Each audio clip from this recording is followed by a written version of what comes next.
যারা ভোট দিছিলা তারা গুনাহে কবিরা করেছিলে, শাস্তি খালি হাসিনার না, ভোট সিল তুমি মারছো না, তোমারও বিচার হবে।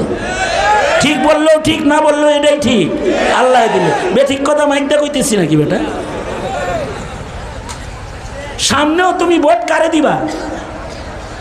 আমি তোমাকে কিছু নীতিমালা বলে দিতে পারি, সেটা হলো এই, তুমি কি নৌকা আর ধানের শীষ কোন মার্কায় ভোট দিবা এটা ভাবতেছ?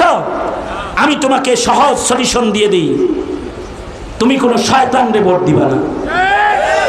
যে নেতা তার নির্বাচনী ইশতেহারে এটা বলে না যে কাদিয়ানীকে কাফের ঘোষণা করতে হবে, আমি সংসদে গেলে দাবি তুলব, মনে করবা ওটা শয়তান, ওটা ইনসান না, ওটা মুসলমান না, ওকে ভোট দেওয়া যাবে না। যেই নেতা এটা বলবে না যে আমি যদি সংসদে যাই তাহলে নাস্তিকের ফাঁসি নিশ্চিত করব, নাস্তিক মুরতাদ বেঈমান মুসলমানের মাটিতে স্বাধীন চলতে পারে না, নাস্তিক মুরতাদের ফাঁসি চাই, এটা যে বলে না, মনে রাখবে এটা মুসলমানের ঘরের মুসলিম নয়, এটা ঘরে মুসলিমের কিন্তু সুরতে মুসলমান, আসলে সিরতে শয়তান। নির্বাচনী ইশতেহারে যারা ধর্মকে অগ্রাধিকার দিবে না, নির্বাচনী ইশতেহারে যারা উলামায়ে কেরামের সাদারতকে গ্রহণ করবে না, ওগুলো শয়তান। সামনের নির্বাচন, যদি তুমি ভালো মানুষকে একটা ভোট দাও, তোমার ভোটও হবে ইবাদত।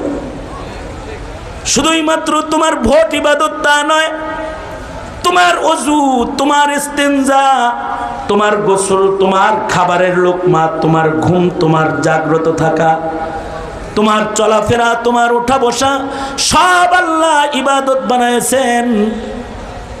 মানুষ হিসেবে তুমি নবীর তরিকায় সব করবে, তোর সব ইবাদত।